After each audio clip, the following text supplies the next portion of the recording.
நிலமலை தொலைக்காட்சியின் நகர்வள பகுதி செய்திகளை வாசிப்பது மலைகளின் அரசி உங்கள் நீலமலை. அன்பில் பந்தலூர் அடுத்த உள்ள ஐயங்குள்ளி பகுதியில் மகளிர் பாதுகாப்பு சட்டம் குறித்து மகளிர் சுய உதவி குழு உறுப்பினர்களுக்கு பயிற்சி வழங்கும் நிகழ்ச்சி ஒன்று நடைபெற்றது. பந்தலூரை அடுத்து உள்ள ஐயங்குள்ளி பகுதியில் உள்ள தமிழ்நாடு மாநில ஊரக வாழ்வாதாரம் இயக்கம் சேரங்கோடு ஊராட்சி அளவிலான கூட்டமைப்பு வளாகத்தில் வைத்து மகளிர் பாதுகாப்பு சட்டம் குறித்து மகளிர் சுய உதவிக்குழு உறுப்பினர்களுக்கு பயிற்சி வழங்கப்பட்டது. ஃப்ரெண்ட்ஸ் ஃபர்னிச்சர் உங்கள் ஃப்ரெண்ட்ஸ் ஃபர்னிச்சரில் உடன் sofa, teapoy, full corner sofa, dining table. இந்த நிகழ்ச்சியில் வட்டார மேலாளர் உஷா தலைமை தாங்கினார். வட்டார ஒருங்கிணைப்பாளர் சேரங்கோடு ஊராட்சியின் அளவிலான கூட்டமைப்பு நிர்வாகிகள் மற்றும் சமுதாய வங்கி ஒருங்கிணைப்பாளர்கள் கலந்து கொண்டனர். இதில் சிறப்பு விருந்தினராக நீலகிரி மாவட்ட சட்டப்பணிக்குழு செயலாளர் சார்பு நீதிபதி பாலமுருகன் அவர்கள் மற்றும் சேரங்கோடு பஞ்சாயத்து துணைத் தலைவர் சந்திரபோஸ், கூடலூர் வழக்கறிஞர் தன்யா மற்றும் கூட்டமைப்பு நிர்வாகிகள் கலந்து கொண்டு இந்த நிகழ்ச்சியை சிறப்போடு நடத்தியதாக நமது சிறப்பு செய்தியாளர் பிரசாத் அவர்கள் இதனை தெரிவித்திருக்கிறார்.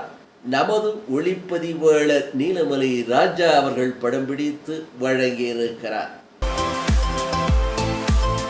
Friends furniture, Devarshola road, near Juma Masjid, first mile, Gudalur.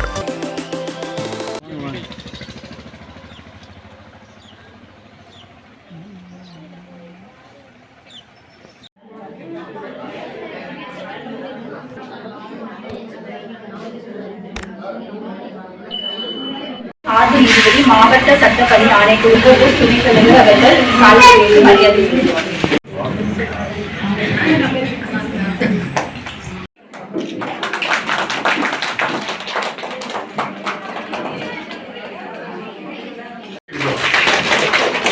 இங்கு வருகை புரிந்துள்ள ஊடகத்துறை நண்பர்களையும் பத்திரிகையாளர்கள் அனைவரையும் வருகா வருகா என வட்ட சட்டப்பணிகள் குழு ஆலோசனை போறீங்க.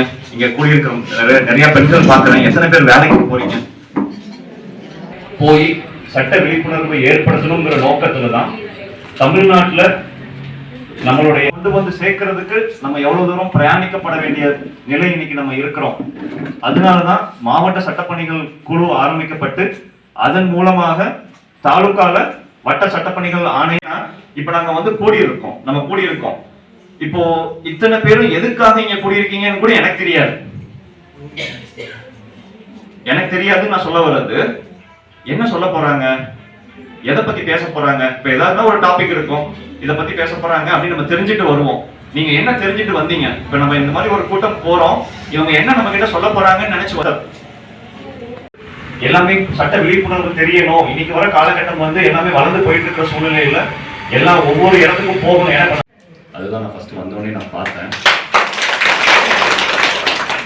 இப்போ ஏன் இந்த மாதிரியான சட்டத்தில் உள்ள அடிப்படை உரிமைகளை வைத்துதான் நிறைய சட்டங்கள் வந்துச்சு.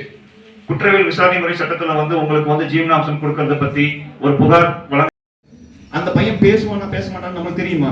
குழந்தை எப்ப பேச ஆரம்பிக்கும்? ஒரு வயசுக்கு மேல, ஒரு 1.25 வயசுக்கு மேல அப்படி பேச ஆரம்பிக்கும் இல்லையா? இந்த குழந்தை வந்து 3 வயசு ஆகியுமே பேசவே இல்லை. எப்பயும் சீதனம் கொடுக்குறோம்னு சொல்லுவாங்க. அதைத்தான் இப்ப மருவி கிளைம் பண்ணி வரதட்சணை ஆகி அப்படியே இப்ப வரதட்சணை சட்டம் வந்துருச்சு. பட் சீதனம்னு வச்சுக்கலாம். சீதனா ப்ராப்பர்ட்டிஸ்ங்கிறது இப்ப நான் ஒரு பெண் பிள்ளையா இருந்தா எங்க அப்பா அம்மா விருப்பப்பட்டு எனக்கு கொடுத்து விடுற சொத்துக்கள், நகையோ பணமோ கொடுத்து விடுறது. இந்த மாதிரி இருக்கிற சீதன பொருட்களை என் கணவர் எந்த விதத்திலையும் எடுத்து எனக்கு தெரியாமல் செலவோ இல்ல விற்கவோ கூடாதுன்னு ஒரு உத்தரவு வாங்கலாம் அந்த ப்ரொடெக்ஷன் ஆர்டர்லயே. அந்த ரெசிடென்ஸ் ஆர்டர் அப்படின்னு என்னன்னு கேட்டீங்கன்னா, இப்போ என் கணவர் வந்து என்னை வீட்டை விட்டு வெளியவே தள்ளிட்டாரு. எனக்கு போகிறதுக்கு இடம் இல்லை. நம்ம நீதிமன்றம் இருக்கு. அதனால இப்ப நீங்க ஃபர்ஸ்ட் என்ன தெரிஞ்சுக்கணும்னு நீங்க வந்தீங்க அப்படின்னு நீங்க சொன்னீங்கன்னா அதை பத்தி நான் நிறைய விஷயங்கள் உங்களுக்கு சொல்லலாம். அதுக்காக தான் கேட்டேன். இல்ல ஜெனரலா என்னன்னு நான் சொல்லிட்டு போயிடவா? 5 லட்ச ரூபாய் இழப்பீடு வேணும் அப்படின்னு சொல்லி நம்ம தாராளமா இழப்பீடு கேட்கலாம். இதுலயே வந்து இடைக்கால ஜீவனாம்சமும் கேட்கலாம். இந்த மனு வந்து முடியறதுக்கு முன்னாடி வரைக்கும் எனக்கு இடைக்காலமாக நீங்க வந்து எனக்கு வந்து ஒரு ஜீவனாம்சம் என் கணவர்கிட்ட இருந்து வாங்கி கொடுங்க அப்படின்னு சொல்லலாம்.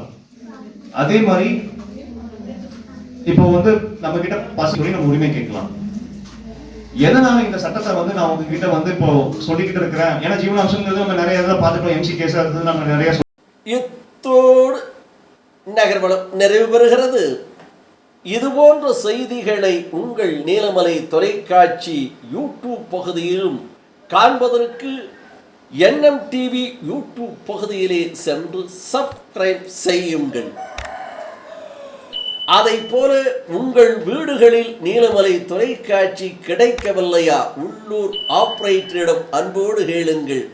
நல்ல செய்திகளையும் நல்ல நிகழ்ச்சிகளையும் உள்ளூர் செய்திகளையும் உன்னதமாக தந்து கொண்டிருக்கின்ற நீலமலை தொலைக்காட்சி எங்களுக்கு வேண்டும் என்று அன்போடு கேளுங்கள். அதே நேரத்தில் நீங்கள் கட்டணத்தை செலுத்தித்தான் உங்கள் வீட்டில் கேபிள் டிவி இணைப்பை எடுத்திருக்கிறீர்கள். அந்த உரிமையோடு கேட்டு நீலமலை தொலைக்காட்சியை பெற்று இதுபோன்ற செய்திகளை கண்டு மகிழுங்கள் என்று தெரிவித்து நகர்வளப் பகுதியில் வணக்கம் கூறி விடைபெறுவது என்றென்றும் உங்கள் நீலமலை அன்பில்